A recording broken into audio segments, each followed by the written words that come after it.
So that was just a little weird Instagram thing. I wanted to talk a little bit about video, and again, just kind of doing this. The first thing, obviously, is music videos, and I'll tell a little story about this next video and track, which now looks like nothing, but will be something. So I, again, through a live show, met, he's now a friend of mine, but he's an electronic producer. His name's Felix Cartel. I don't know if you guys know him at all. So he's based out of Vancouver. I met him in LA. We ended up just hitting it off, whatever, similar music tastes. And my tour was going through the Pacific Northwest. It was ending in Seattle. And I was like, dude, why don't I just like pop up to Vancouver? We could work on something. So this is, again, independently of the label or independently of anybody. Just went up there. He records in his apartment. So it's, again, very DIY. He borrowed a vocal mic from his friend since he doesn't record vocals. And we worked on a couple of tracks, one of which is the track that I'll play in a sec. Again, really simple track, kind of a mix of both of our styles. I mixed it and mastered it. Heavy quotes on that one. And then put it on SoundCloud. Made the cover art. One day I said to him, I was like, I have an idea for a video. I found that simpler videos are better. Like getting too gnarly with the concepts can make for a less effective video. And I've personally made videos that were probably not good in that way, and so it's a process of learning. But this is a very simple concept. I'm like very suds when I brush my teeth, like all over the place. And I thought that would be an interesting image. And so I was like, well, why don't we just do a video where we're brushing our teeth and doing nothing else for like 3.5 minutes? And he was like, okay. So we did it. And it cost, no money to make. Someone that we know and could trust was like, I want to edit it and shoot it. I told her, this is like what I'm looking for. This is my vision for it. She was like, awesome. And so I'll just play you part of it. But I think this is, whether or not you like the song or the video, I think the fact that it is really simple in a weird way can make it more engaging. So.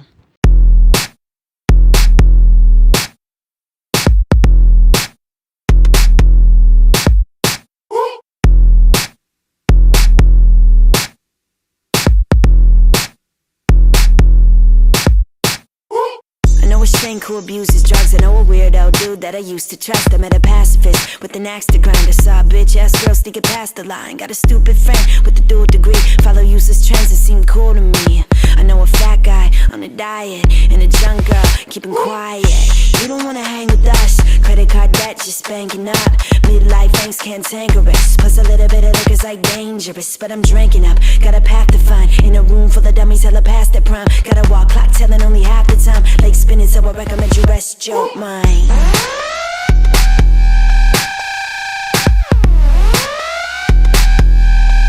Rest your mind.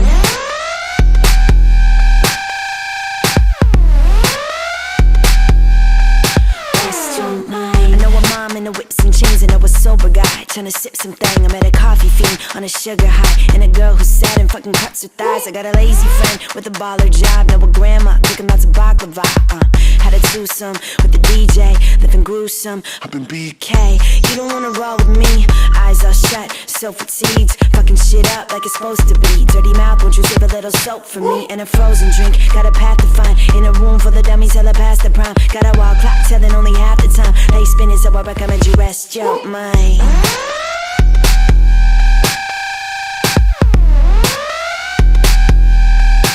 Rest your mind.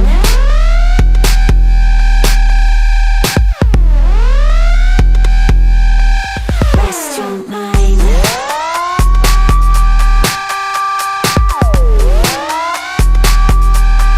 Rest your mind.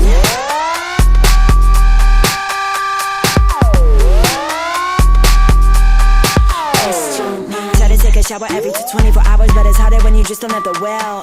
Wanna muster power, but the mookie's getting sour, so I bend my knees and cower to the drill. Gotta get a grip up on my level, first to sip up on that cup, make sure I'm chipping as a climb. I say it doesn't till it does. Giving up like just because. Guess I really gotta try to take a shower every 24 hours, but it's harder when you just don't have the will. Wanna muster power, but the mood keeps getting sour, so I bend my knees and cower to the drill. Gotta get a grip up on my level, pressure sip up on that cup, make sure I'm tripping as a climb. I say it doesn't till it does. Giving up like just because. Guess I really gotta rest my mind.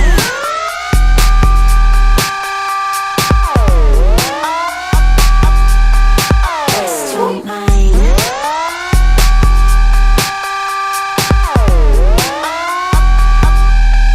Rest your mind. Give me something I can lean on.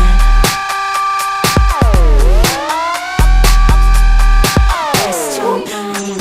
Give me something I can lean on. Rest your mind. All right, so you get the vibe. But that's it. It's shot in one bathroom. Super. Oh god, this is a frightening image. Okay, so that's like an official music video, right? But again, just very DIY grassroots, and it was one of the things that I was really proud of this summer, you know, putting out, because I felt like this is what I wanted to do. I did it on my own terms, and really didn't need anybody else except Felix and our friend who edited it, and of course, like, you know, I guess, you know, well, maybe that was kind of it to really make it happen. So that's like a music video thing. I'm going to show you just 2 videos from this last tour. Again, made in Emily shot the footage, gave me her computer. I cut some things up, and we posted it. The cool thing about both of these, though, is that the background music is instrumental stuff from my EP. So it's still connected to the music, and it still promotes that, but in a very subtle way and not in an annoying way. But I'm partially just showing you this because I think it's funny. Okay, so here you go.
So this was like literally just a random idea that came up sort of out of nowhere. But again, I think just like, you know, I wanted to do it, so there it was done. And empowering yourself, and as I mentioned before, you know, learning this kind of like DIY mentality very early on is one of the best things that could have happened to me.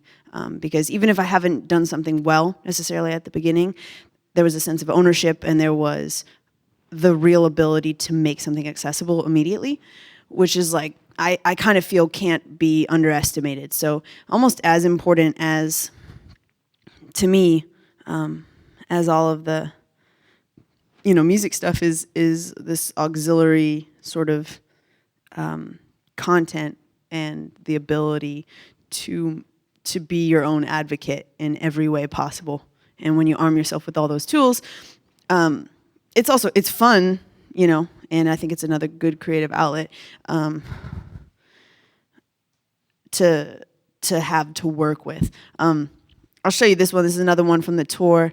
This again is an instrumental actually from something that you heard earlier from that song that I talked about for sampling. This is at a bounce house in Spokane. This type of place is awesome if you can ever go.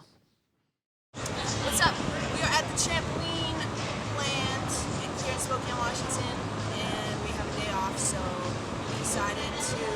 try to see if we can all puke at the same time. The situation's swimming, I've been in it so many times, and my life's on repeat. Feel like a baby, minus the wheezy side, the episode on my TV.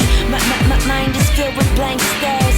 Abacus is skewed, so the match just ain't fair. Perpetual vegetable, turning my homie like basketball. My brain is now masterful, images so fantastical. My limbs all go spastical, height watches my mandible. Moves up, and down, magging on casserole. If this lasts a full hour, I might just be okay. But if not, it's like bye-bye Flay. If this lasts a full hour, I might just be okay. But if not, then it's like bye-bye Flay. So stop, focus, tell me what I'm looking at. Stop, focus, tell me what I'm looking at.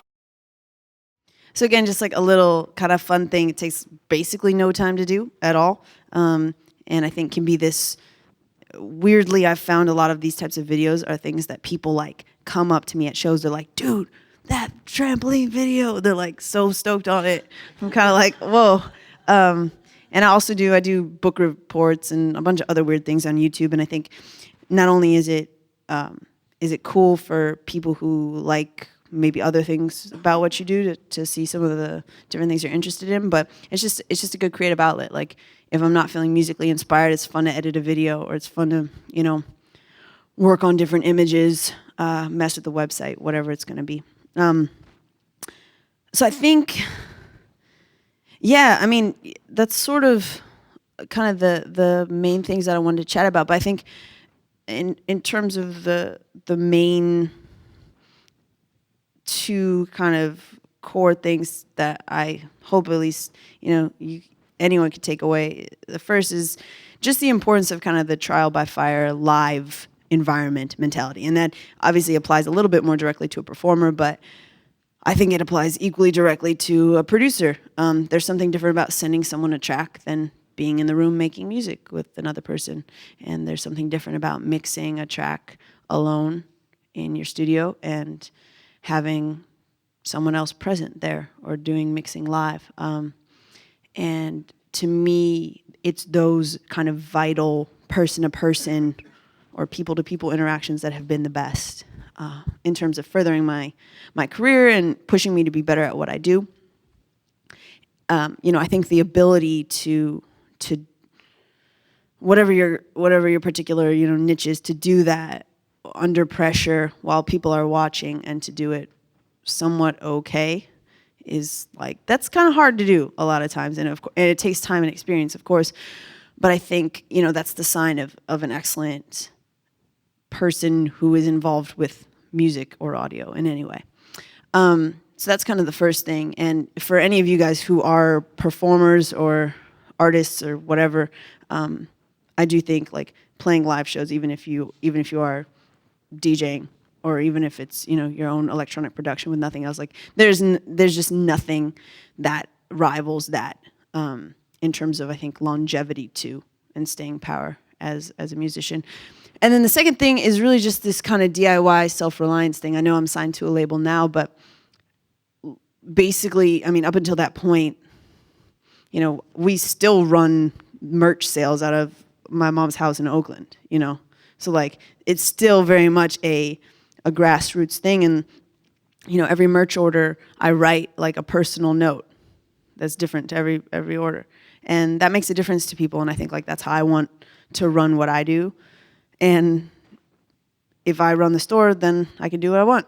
So I think that, and then just as one final note, and granted, like I haven't been doing this that long, but I have come into contact with a lot of different producers and engineers and other artists, and there's really like nothing worse than someone who like isn't humble about who they are and what they do and how they create what they create. I mean, there's always something to be learned, and I think when you start slipping, regardless of what you do, is when you start to, I don't know, shy away from that. There's younger people who know more about everything than you do.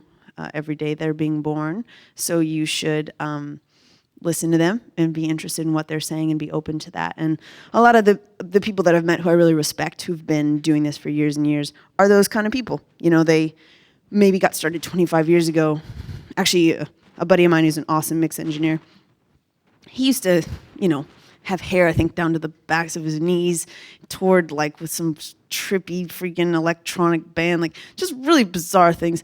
And, you know, but he's just he's a music lover, excited to work, excited to learn, you know, like I hopped on, I remember on Pro Tools and did something and he was like, oh man, I never thought to do it like that. He's like, that's awesome. I'm gonna use that idea too. And I think just that back and forth is like, that's someone I want to work with. And there's a reason this guy has been employed for 30 years in the music business and has made a lot of money, you know?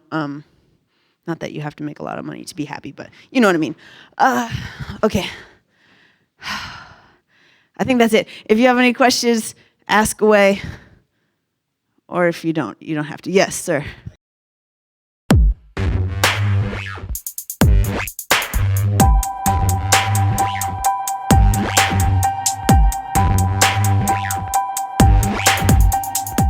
Yes, sir. Hi, Christine. Jason Bentley. We met before. I wondered if you could talk a little bit about your vocal technique, because one of the things that I've noticed, you know, all the way from Mashed Potatoes up to now, is that hey, I have a mic. Anyway, I'll start again. I was curious about your vocal technique. One of the things I've noticed from Mashed Potatoes up to now is that you have an incredibly diverse range with your approach to your lyrics. You know, you can get really staccato, you can get really soft and purry, you can get really drugged out. Tell me how if you could talk a little bit about how you just approach your material vocally, how you approach that from a recording standpoint, etc. No, that's an awesome question. And actually, someone pointed out to me, like when I first started rapping, even my tone was a lot lower. Like I just had a different way of singing or rapping, and I think like you developed that because I just never did it before. I didn't know what I liked or what I wanted to do. But in terms of approach on the track, you know, I think part of it is just motivated by a desire to create. You know, you have certain artists who, and especially in kind of the hip hop world, like someone like Drake, who has like a delivery, a flow, and you kind of know what to expect in a totally great way. But I've never been of that sort of camp, you know, and maybe it's partially because I don't really know yet. I'm still kind of experimenting. But I think for some of the more kind of like spacey things, to just get that tone, I just go away from the mic. I just kind of treat it like a room mic. Actually, one interesting thing that I've done a few times is play the entire song while recording it from a mic in the corner of the room, and then layer that recording into the recording. So it's like weird reverb on the whole track, sort of. So like just different things like that. I mean, I'm not super, I kind of like different styles of delivery, I think. And maybe that's why it happens. I'm also really trying to push myself, especially with some of this new stuff, on delivery and different rhythms. And the cool thing about rap to me and rapping always has been that it's a puzzle, and there's so many different ways to piece it together, which I think is one of the most, I don't know, I feel like lucky to have stumbled into it because it's so expansive. You know, you have people who, you know, have crazy rapid fire. I was actually watching an old video of you guys know Twista. He used to be in a band called Do or Die. I would do stuff with them. I was watching some old stuff. Man, anyway, you guys should watch them. But, you know, you have this super rapid fire, crazy thing, which I'm drawn to for sure. But I'm also, I think, in the last like year and a half maybe, try to switch that up with like, because for me, that's like the default. That's like not easy to do, but that's where I naturally go to. And I think maybe just trying to diverge from that has been good. Yes. Oh, yeah. Hi, my name is Shane Tyler, and I noticed you mentioned about free downloads, and not too long ago I came up to see a guy called Pretty Lights. Oh, yeah. and he basically gives all his music away. And then I read something about that paradigm of business in Money magazine. And I'm wondering for you, if you're doing that, how do you recoup any kind of monies, or you don't care about that? What's your thought on that? Yeah. Well, I mean, obviously he's much further along in this than I, but I think my prerogative, and it still is that way now, is to just give as many people as possible access to the music. And so far, there's been very low overhead, I mean, for recording. So, maybe the cost of like making an album, like maybe, my last mixtape was, I mean, actually like $0. I think. I mean, the mic was given to me. I don't even know. Whatever. Let's say under $200. So there wasn't really much to recoup on in the first place. And I think for me thus far, it's come back, many, many times over in live show and merch sales. So, and we've had instances on the road of like someone coming up to me and like literally handing me $100 bill, being like, dude, I've like downloaded so much of your music, I just want to give it to you. And I'm like, no, I won't take it. And he's like, well, no, I'm going to throw it on the ground. And then we get in an argument. But, but I think the point being that, and myself, like I buy albums, like I purchase them for money. If they are, yeah, that's the definition of buy. And just in case you were confused. And so, I totally believe in the sale of music. I just think as an artist who's starting out, you gotta like give people a reason to want to hear it. And I guess that's where my headspace is at. Like when I buy an album, it's like someone I love. Like I mentioned Metric before. Every time they put out an album, I'll buy it. Like even if everyone hates it and it's a critical disaster, I will buy it because I love them. And I'll also go to a show and I'll, do a bunch of other things. But for a lot of emerging artists, there's so many. And I feel like when you charge money for music initially, there's just such a barrier, especially a barrier to maybe the random wanderer who, has done whatever. And even like this last EP that I put out, I think, we've had like 25,000 downloads just of free downloads online, and that's just people stumbling through and grabbing it. And to me, that's like the greatest victory, is as many people as possible being exposed to it. Yeah. Yep. My question kind of goes in hand with his. So is your music copywritten, and do you own the copyrights to all your music, or published? Yeah, so, I guess this would have been a good part of the story to tell. So yeah, I have a publishing deal also. Yeah, music publishing. Oh yeah, what? I can't believe I really forgot about that. Thanks for asking this question. Yeah, that was dumb. So I don't know how much like you've gotten into this or people know about this, but basically you have a song, 50% of it is the writing of the song and 50% of the ownership is the publishing of the song. It's like an old kind of like antiquated thing, but it still exists now, meaning that if you own the publishing to your song, that's half the revenue that you would be missing out on if you don't have a publishing company. So like you register with ASCAP or BMI or C something or whatever, the weirdo third guy. No, I'm just kidding. I don't know anything about it, clearly. But yeah, so I actually, before I signed a record deal, I signed a publishing deal. That was cool because they gave me an advance and I needed money. So that was nice about that. But yes, so to answer that question, my pub deal means that now I don't own 100% of my own publishing. Sony ATV owns part of it, but I still own the vast majority of it, which I guess I gave up that percentage for the advance. But yeah, up until that point, I did 100%, and I had it's called Flazer Beam Music, and yeah. So if you're making music, definitely form your own publishing company. Have it registered. It costs $25, I think, $40 or something. But yeah.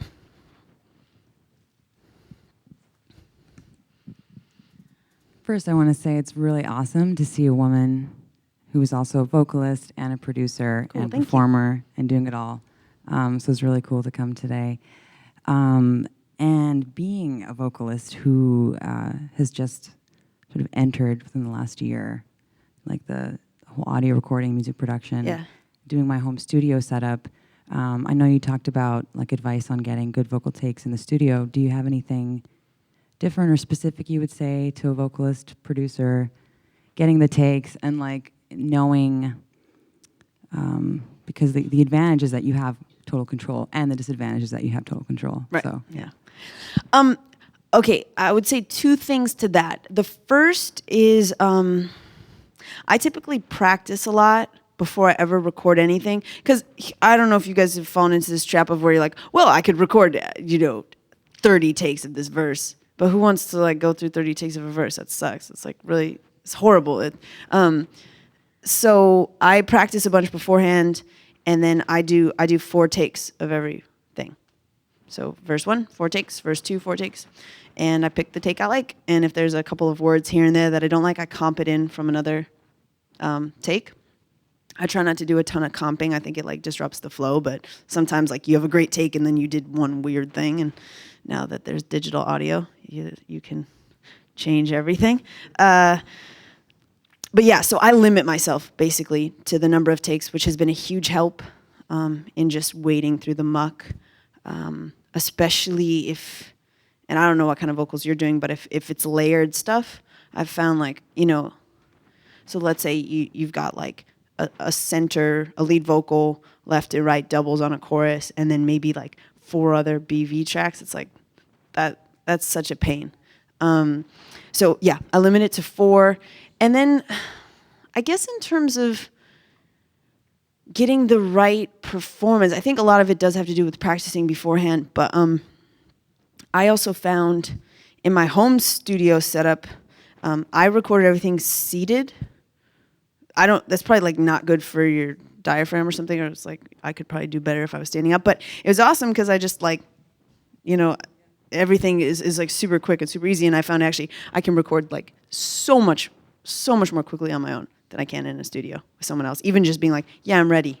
Like just saying that, starts to add up. So I'd say those are probably, the 2 things. And then obviously the third one, maybe this isn't obvious, or it is finding a place where you can like be loud and not embarrassed or not feel like someone's going to get mad at you. And sometimes that's not possible, but it's kind of a bummer when I found when you're trying to record something and you feel like you have to change what you're doing because it might bother someone. And that's tough. So whether that means like you have to soundproof the room or, do whatever, those are probably the things I would think about. thank you. Yeah.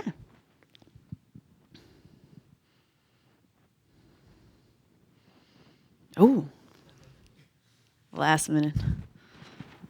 Just to, is this on? Yeah, it's on. Okay, just to follow up on kind of the vocal thing we're doing here. How do you process your vocals usually after you have them? I mean, is there a technique you usually use, or? So I use, sometimes on chorus vocals, I'll do a little weirdness on the reverb. But typically I use just the Pro Tools compressor. I have like a pretty standard EQ that I like. So I just do a high pass filter, and then somewhere around like 5K, I do it, at least with the mic that I was using at the time, or for a long time, that's kind of where it needed a boost. And then a little dip, probably about like right before 1K or something. And then, yeah, either a touch of delay or reverb, depending on the track. Sometimes I just like it completely dry. The one thing that I do like to put on it is, especially within singing vocals, is decapitator. Or just distortion within the air distortion in Pro Tools. I actually like the sound of that a fair amount. So I like that for some grit, because my voice isn't like, it's not like super full. It's not like, I'm not like really a singer in that way. So I found that sometimes kind of like enhancing the thinness like works to my advantage. Oh, I should say there's also, I also love the multi-delay in Pro Tools. I don't know if you guys ever mess with that. It's kind of weird, but you can get some really freaky stuff for BVs if I'm not using Crystallizer. But other than that, I don't do really much at all, and I don't compress it a whole lot. I don't double in any of my rap verses. I know people like doing that. I don't like it personally, so I don't do it. And I don't do ad libs at the end of lines. I used to. I don't anymore. So the only thing I really double is the hook. Yep. Yeah. Where do you get your inspiration from? Like, why do you feel the need to write music? Well, that's an interesting question. I mean, I think what's possibly weirder for me just internally is that I never felt the impetus to make music until I started making music. So it's kind of a weird way. It's like a reverse chicken and egg type of scenario, you know, or what I don't even know. But it's odd because I think it sort of gets back to kind of what I touched on a little bit earlier, which was that, you know, when I started making music, there were really no rules and there was no precedent and there was no expectation. So it allowed me to be free in a way that I hadn't really been before on a creative level. I mean, I always liked writing. I just think I hadn't found the outlet for that yet. And the other cool thing about it is that sort of puzzle dimension, especially with rap music, that there's so much you can do rhythmically and just like basically linguistically with a rap orientation. But I think, you know, over time, and however it happens. You know, as you become more invested in something, it becomes part of your identity, and you start to see like, oh wait, these are the parts of it that are like actually resonating with me and maybe resonating with other people. And I think in a hopefully not super self-obsessed way, you know, writing, the cool thing, I don't know why it is, but like rap music is music about you. Like if you ever like listen to lyrics, it's not usually people like talking about other stuff. It's like talking about themselves and their friends. Whereas like rock songs, you can sing about anything. Or a country song, you can sing about your neighbor. So yeah, it's, well, you know what I mean. And but rap songs are tend to be very, you know, first person heavy, very kind of revealing. And I think in the process of making that sort of music, it did allow me to think about and deal with, or not deal with, but I guess meditate on kind of what's been happening. And I will say that there was really nothing like the feeling of when I made and pressed up physical copies of like the first album I ever did and like held it. And I was like, wow, this exists. Like I basically willed this weird thing into existence. Now that's kind of cool. Maybe that's just a basic human need to not feel like a pile of insignificant atoms, but you know, so even though probably are, but yeah.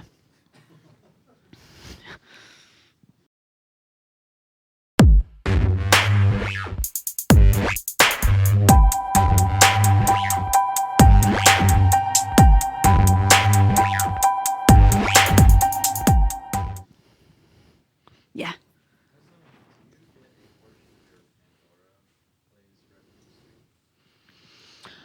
Oh, Pandora is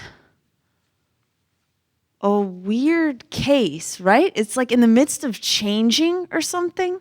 Because I think basically Pandora pays a very high fee right now, but they pay higher than newer internet radio because I think they started earlier or something. I was talking to some of the folks over there. I actually don't really know the answer to that. Maybe, probably not. I don't know. I know a lot of those streaming services have deals cut with labels, like in general, so they pay the labels a fee. I don't know. Maybe someone else knows the answer to that. Do you know the answer to that?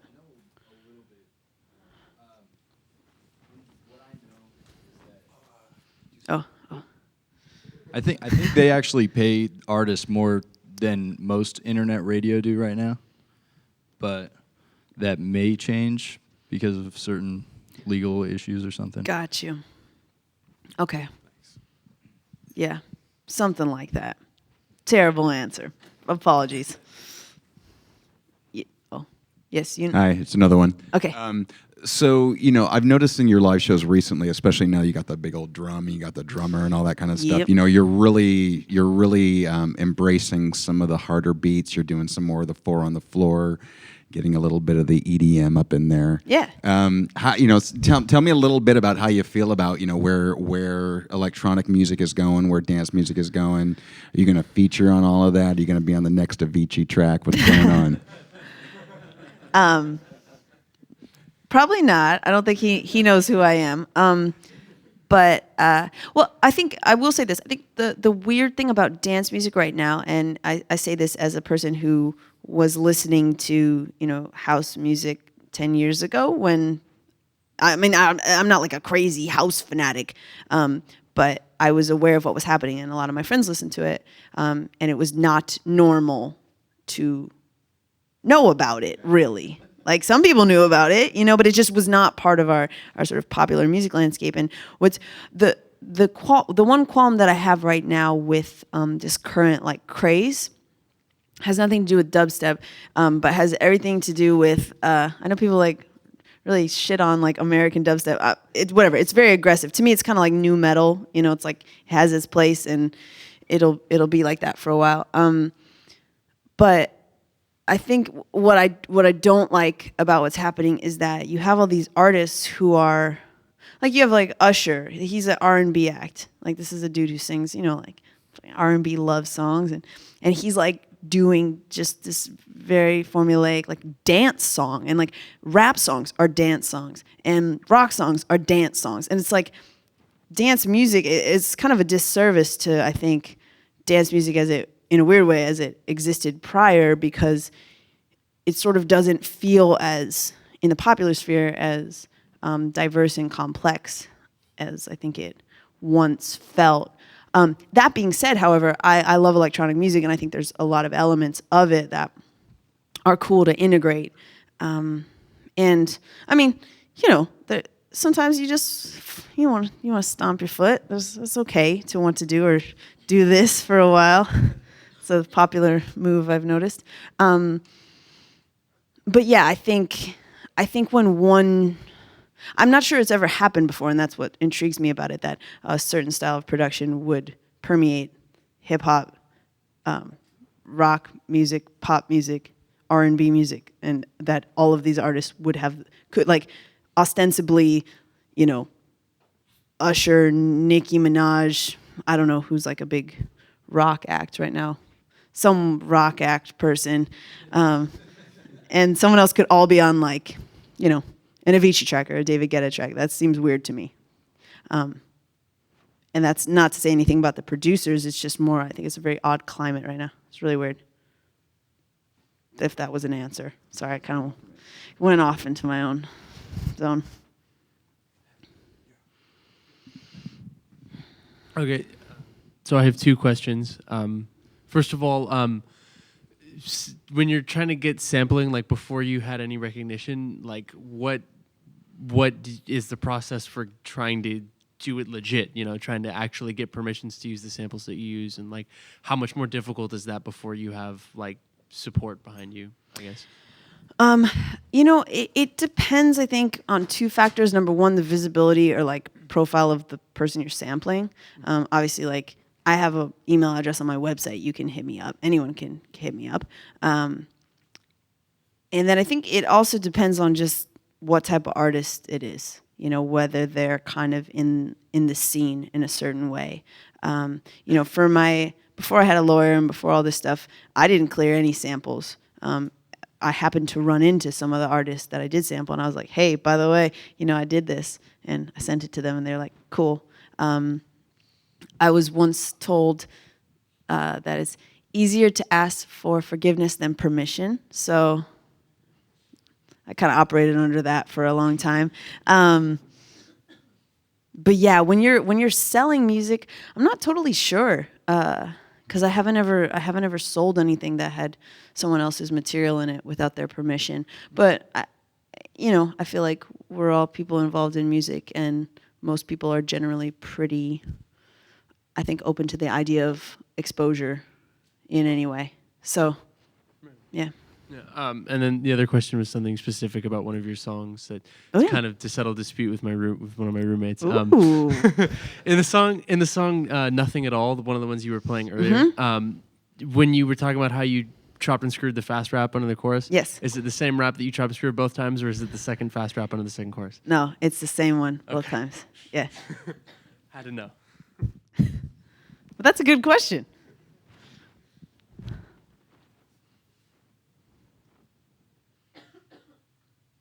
All right.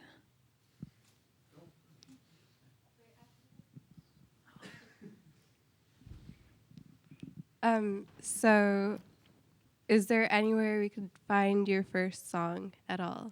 Oh, I know, to kind of hype it up. Honest, and I swear on whatever your version of the Bible, I don't have that song anywhere in my possession. So I'm not even sure how I would get it. I think we should let it just die a slow, let it just sink to the bottom of the ocean and that kind of thing. But yeah, I actually have no idea to answer that question. Actually, another one, kind of on the video aspect of things. Yeah. What did you use to tapes, for instance, like the bouncy video, or there was the toothbrushing video? Was it cameras that you had, or some of your friends had, or? No, that's actually a great question. I do not have any cameras, but I've found that enough people have the Canon 7D to kind of weirdly cover all our bases. So yeah, everything I've ever shot on a good camera has been a friend's. But that's not to say I have edited videos that I filmed on my iPhone that were actually kind of pretty good. So, Because there's that thing when you use a good camera that actually you can tell in the quality of the picture that comes out. So there's something about it. Yeah. Something indescribable that's different. I was just wondering about that. Yeah, no, I cannot claim responsibility for that. But I feel like people are really down to share cameras. Yeah, I've never had trouble getting a decent camera for something. So, yeah. Yeah. Some of my favorite tracks of yours are the ones that go into the really existential kind of this is life, I'm really afraid of dying, those kinds of lyrical structures. Oh God, yeah. I love tracks like Doctor Don't Know. Those are some of my favorites. What kind of stuff really inspired that? Is that just really human, I really don't want to die, or? Yeah, I mean, I've kind of, and of course it's not unique to me, but I do I've become, was I talking about Harry Potter or was that with someone else?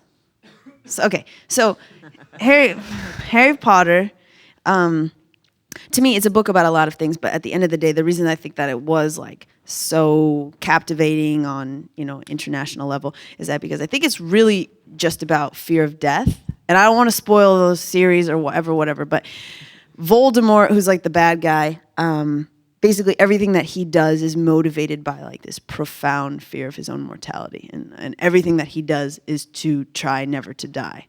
And I think actually when you start viewing the books in terms of that and how other characters deal with death and how death is kind of featured in all sorts of things. Anyway, I guess what I'm really trying to say by also mentioning Harry Potter is that I do think thinking about our place in the world is simultaneously really frightening, but also really liberating once you address it. And I actually just read this book called called Swerve. It's about, I don't know if any of you guys have heard of it. I think won the Pulitzer Prize last year, but it's written by this guy Stephen Greenblatt, who's I think he's normally more of a Shakespeare professor, but he does a lot of Renaissance type stuff, and it's about this lost poem that was written by Lucretius. Some of you guys might have had to read it in school. It's called On the Nature of Things, and it's essentially it was written in 50 BC, and it contains atomic structure, evolution, just crazy way ahead of its time. And it was rediscovered at the time of the Renaissance and was one of the key documents, blah, blah, blah, blah. But the whole thesis of the poem is that, we are all atoms, and like we're weirdly this thing that moves and thinks, and then when we die, like we'll just be atoms again. And because then there's no afterlife, and because of that, you should just enjoy life and try to make this as good and interesting as possible. And I think like that conclusion, and I don't mean to dispute anybody's beliefs or belief systems, but for me, music kind of helps me to like reach that same conclusion. I think about that stuff a lot. I think a lot of people do. And why not? I love talking about death. I mean, everybody is scared to die, so that's kind of interesting. And everybody will die, which is also interesting. So, some common ground. It's a weird way to, we're in a dark place right now. But yeah, no, it's kind of cool. And I think like the spirit of music in general should be that of enjoying the moment, not in a hedonistic way or in a destructive way, but in a appreciative way. All right. Well, thank you guys so much for having me. I really appreciate it. Yeah. Thanks for being here. Okay, I'm going to take off this headset. It's giving me a lot of anxiety.